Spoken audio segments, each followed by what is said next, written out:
Normal delivery అవ్వాలంటే ఇలా చేయండి. నార్మల్ డెలివరీ కావాలంటే కొన్ని వ్యాయామాలు చేయాలి. అవి వైద్యుల ఇచ్చిన సలహాల కారణంగానే ఆ వ్యాయామాలు చేయాలి. 6-7 నెలల వరకు చేయాలి. యోగా నిపుణుల సలహాలు తీసుకుని ఆ మేరకు ఆసనాలు చేస్తుండాలి. ఇలా చేయడం వల్ల కండరాలు, పక్కటెముకలు ఫ్రీగా అవుతాయి. దీంతో నార్మల్ డెలివరీ అయ్యే అవకాశాలు ఎక్కువగా ఉంటాయి.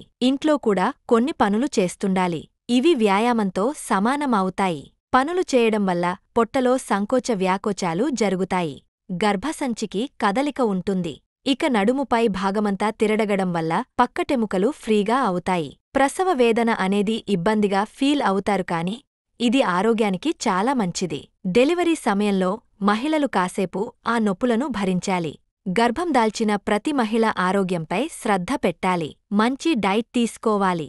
దీంతో ఎలాంటి సమస్యలు ప్రసవ వేదన అంత కష్టంగా ఉండదు. మరిన్ని వివరాల కోసం మా అశ్విని హాస్పిటల్ని సంప్రదించండి. మా హాస్పిటల్ ఎల్లారెడ్డిపేట బస్టాండ్ ఎదురుగా కలదు. మా కాంటాక్ట్ నంబర్స్ 9550588377 మరియు 9100093338.